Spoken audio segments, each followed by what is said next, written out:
आगा हाशिम जरदाद खान एक गैंगस्टर है और इसे रहमत मंजिल में रहने वाले लोगों से शदीद नफरत है। आज वो जो कुछ भी बना है रहमत मंजिल के सरबराह अकमल यूसुफ जई की वजह से बना है।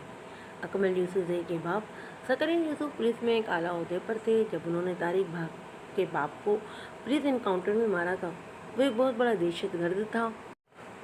उसके मरने के बाद तारिक भाई ने अपने बाप की जगह ले ली। अकमल यूसुफ जई वो भी अपने बाप सकरीन यूसुफ जई की तरह एक अच्छे ओहदे पर पुलिस में है। उन्होंने अपने बाप के साथ मिलकर तारिक को मारने आते, पर तारिक की बजाय उसकी बीवी और बच्चा मर जाते हैं। तारिक भाई करीम जई को पैगाम भेजता है कि उनके घर में अगर लड़की पैदा हुई तो वो उसके 18 के होते ही उससे शादी कर लेगा। कलीम जई के घर अजना पैदा होती है। अजना के पैदा होते ही उनकी नींद उड़ जाती है। वो तमाम पुलिस फोर्स उसकी सिक्योरिटी में लगा देते हैं, पर जब वो इस दरिंदे से अजना को नहीं बचा पा रहे थे, इन्हीं दिनों Zardad Hashim police force join करता है। वो एक ईमानदार, मेहनती और बहादुर इंसान है। कलीम यूसुफ जई को उसकी बहादुरी पसंद आती है। वो उसे घर बुलाकर सारी बात बताते हैं और आखिर में उसे दरख्वास्त करते हैं कि वो अजना को अपने निकाह में ले ले। जरदाद अजना से निकाह कर लेता है। निकाह के दूसरे रोज़ कलीम जई पर दुक्का पार गिर जाता है। जिस दरिंदे से वो अपनी बेटी को बचा रहे थे, वो जुल्म की दुनिया के बादशाह जरदाद हाशिम के बाप आगा हाशिम का जिगरी दोस्त है। वो फ़ौरन जरदाद को उसके ओहदे से बरतरफ करके उसे गिरफ्तार कर लेते हैं। जरदाद चीख कर इन्हें अपनी बेगुनाही का यकीन दिलाता है। इन्हें बताता है कि वो अपने बाप भाई की तरह गैंगस्टर नहीं है। उसकी माँ ने उसकी अच्छी तरबियत की थी, उसे अच्छा इंसान बनाया, पर कलीम उसकी बात का यकीन ही नहीं करता और अपने ओहदे का गलत फ़ायदा उठाता है। इस पर बहुत तशद्दुद करते हैं वो लोग और उसे कहता है कि वो अजना को तलाक दे। जरदाद को उनके बुरे रवैये की वजह से जिद हो जाती है।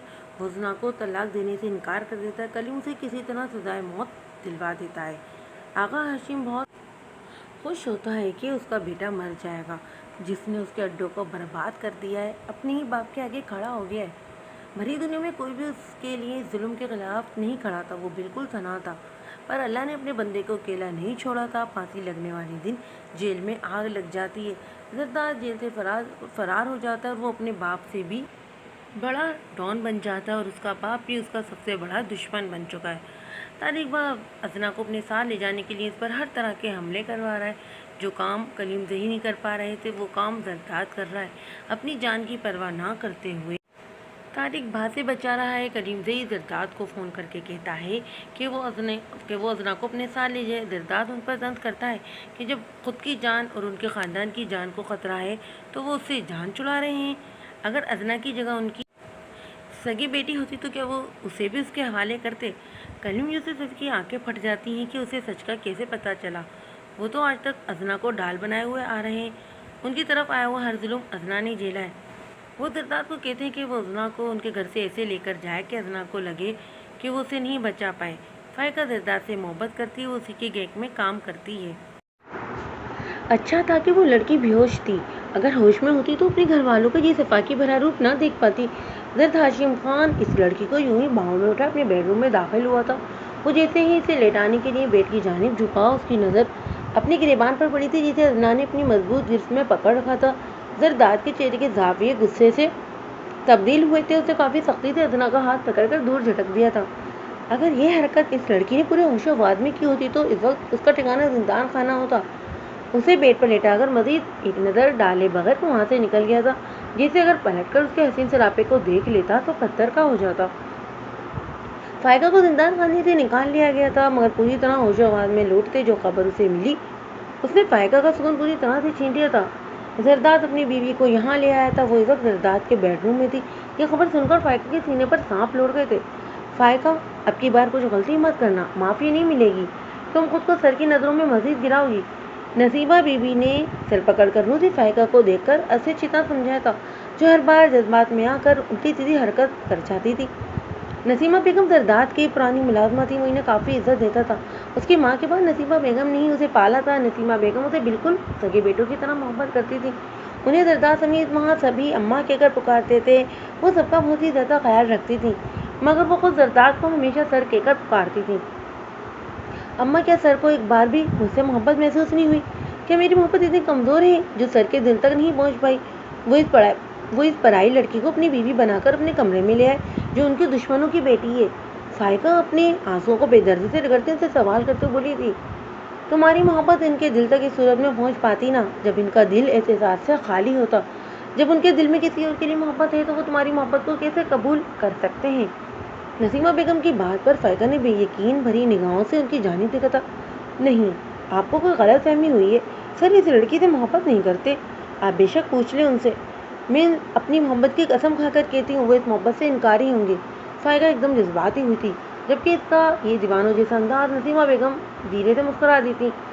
میں جانتی ہوں سر اس بات پر فوری انکار کریں گے، بے شک میں ان کی سگی ماں نہیں ہوں مگر پالنے والی ضرور ہوں، ان کو اچھے سے جانتی ہوں۔ اگر وہ لڑکی ان کی محبت نہ ہوتی تو اس وقت ان کے بیڈ روم میں نہ ہوتی۔ وہ لڑکی ان کے لیے بہت خاص ہے، چاہے وہ پوری زندگی اس بات کا اقرار نہ کریں، مگر وہ کبھی اسے اپنی زندگی سے جدا بھی نہیں کریں گے۔ آج تک ہاشم داد اپنے کسی پلان سے پیچھے نہیں ہٹا۔ ان کے پلان میں ادنا کو رخصت کروانا تو تھا ہی نہیں، وہ اسے طلاق دینا چاہتے تھے، مگر انہوں نے ایسا نہیں کیا۔ پہلی بار وہ اپنے اصولوں کے خلاف گئے تو پھر سوچو کوئی تو خاص بات ہوگی ہی اس میں۔ نسیمہ بیگم نے بہت ہی اچھے طریقے سے فائقہ کی ساری امیدیں توڑ دی تھی۔ تم سیراب کے پیچھے بھاگ رہی ہو فائقہ، جہاں تمہیں اپنی بربادی کے سوا کچھ نہیں ملنے والا۔ اس کے پیچھے مت بھاگو جس کے لیے تم ایک تنکے کے برابر بھی اہمیت نہیں رکھتی، بلکہ اسے اپنا لو جو تم سے محبت کرتا ہے۔ نسیمہ بیگم کا اشارہ کس جانب تھا فائقہ اچھے سے سمجھ چکی تھی، مگر وہ ان سب باتوں کو سمجھ کر بھی نہیں سمجھنا چاہتی تھی۔ اس کے سر پر تو بس زرداد خان ہاشم کی محبت کا بوجھ چڑھا تھا، جو اسے کوئی نقصان کروا کر ہی دم لینے والا تھا۔ ازنا پچھلے ایک ہفتے سے اس شخص کے عالیشان روم میں قید تھی، صرف ملازمین ہی اسے کھانا دے کر جاتے تھے۔ ایک دو بار نسیمہ بیگم بھی اس کے پاس آئی تھی، مگر وہ شخص تو اسے لا کر شاید بھول ہی چکا تھا۔ ایک تو بے ہوشی کے عالم میں اسے زبردستی اٹھا کر لایا تھا، دوسرا یہاں قید کر دیا تھا۔ ازنا کو اپنے گھر والوں کی بہت زیادہ یاد آ رہی تھی، مگر یہاں کوئی اتنا رحم دل نہیں تھا جو اس کے گھر والوں سے بات کروا سکے۔ وہاں انسان نہیں بلکہ زرداد ہاشم خان کے اشاروں پر چلنے والے روبوٹ تھے، جو بس وہی کرتے تھے جو ان کا مالک کرنے کا کہتا تھا۔ اپنے پاس کی طرح دل نامی شے ان میں سے کسی کے سینے میں نہیں تھی۔ لے جاؤ اسے واپس، مجھے نہیں کھانا یہ، مجھے میرے گھر واپس جانا ہے۔ ازنا نے صبح سے نہ ناشتہ کیا تھا، نہ لنچ اور نہ اب ڈنر۔ اس کا وہی ایک جواب تھا کہ اسے کھانا نہیں کھانا۔ اس کے بلند آواز میں چلانے پر ملازمہ نے ترہم آمیز نگاہوں سے اس کی جانب دیکھا تھا۔ زرداد باہر ہی تھا اور شاید اس کا یہ چلانا بھی سن چکا تھا۔ وہ آج پہلے ہی شدید غصے میں گھر لوٹا تھا۔ طارق بھائی نے ازنا کی رخصتی کروانے کے بدلے کے طور پر اس کے دو پر حملہ کر دیا تھا، جس کی وجہ سے زرداد کو بہت زیادہ نقصان ہوا تھا۔ اس نقصان کا ریزن صرف ازنا یوسفزئی تھی۔ ازنا کا چلانا سن کر زرداد روم میں داخل ہوا تھا، جبکہ ازنا اس کا آنا نوٹ کیے بغیر رخ دوسری جانب موڑے اپنے ہی دھیان میں بولے جا رہی تھی، مجھے نہیں رہنا یہاں، اب میں ایک نوالا بھی نہیں لوں گی تاکہ میں بھوک سے یہیں مر جاؤں۔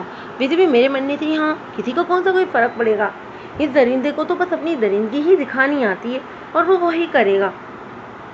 ازنا اپنے دھیان میں بولتی پلٹی تھی جب ملازمہ کی جگہ اس درندے کو کھڑا دیکھ کر اس کا کچھ بولنے کے لیے غلاموں کا کھلا رہ گیا۔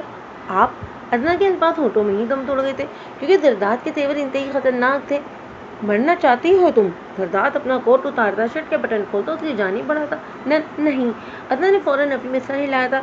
اسے شرٹ اتارتے دیکھ کر ازنا کے پسینے چھوٹ چکے تھے، مگر ابھی تو تم ایسی کسی خواہش کا اظہار کر رہی تھی۔ زرداد اس وقت سری بنیا ٹراؤزر میں لگتا، اس کے ہاتھ میں گن موجود تھی جسے ازنا کی ٹھوری پر رکھتے اس نے ازنا کا چہرہ اوپر کیا تھا۔ اس کی ہرنی جیسی آنکھوں میں اپنا خوف دیکھ کر زرداد کو اچھا لگا تھا۔ وہ بہت زیادہ غصے میں تھا، مگر اس وقت اسے اپنا غصہ ظاہر ہوتا محسوس ہوا تھا۔ کہیں نہ کہیں یہ لڑکی اس کے لیے سون کا باعث تو بننے ہی لگی تھی۔ مجھے گھر جانا ہے، پلیز، میری آپ سے کوئی دشمنی نہیں ہے، مجھے جانے دیں۔ ازنا نے بہت ہی نرم انداز میں اسے فریاد کی تھی۔ اس شخص کی قربت اسے خوف میں مبتلا کر دیتی تھی، اس کے شہر میں جکڑے جانے کا خوف۔ تمہیں اب ہمیشہ کے لیے یہیں پر رہنا ہوگا، اس بات کو جتنی جلدی ہو سکے اپنے دماغ میں بٹھا لو، تمہارے لیے اتنا ہی اچھا ہے۔ میری اجازت کے بغیر یہاں سے نکلنے کی غلطی مت کرنا، ورنہ وہ معاف نہیں کی جائے گی اور میری دی گئی سزا برداشت کرنا تمہارے بس کی بات نہیں ہوگی۔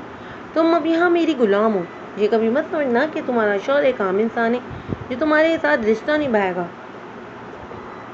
مجھے لوگ ویسے کہتے ہیں کیونکہ میں انسانی روپ میں حیوان ہوں جو کب کاٹ کر پھینک دے، اس کا کوئی بھروسہ نہیں۔ تمہارے نزدیک میری رتی بھر اہمیت نہیں ہے، اس لیے آئندہ میرے سامنے سوال کرنے کی ضرورت بھی مت کرنا۔ زرداد کو اپنی کیفیت سے خوف محسوس ہونے لگا تھا۔ وہ اس لڑکی کے آگے کیوں کر پگھل رہا تھا، لیکن وہ ہاشم داد تھا جسے دنیا کے ہر فرد سے نفرت تھی، جس کا اس پوری دنیا میں کوئی اپنا نہیں تھا، جسے نہ تو اپنی زندگی سے پیار تھا اور نہ ہی دوسروں سے کسی قسم کی ہمدردی۔ اس لڑکی کو وہ وہاں کیوں لے کر آیا تھا وہ نہیں جانتا تھا، مگر وہ اسے اپنی زندگی میں کوئی اہمیت تو دینے والا نہیں تھا۔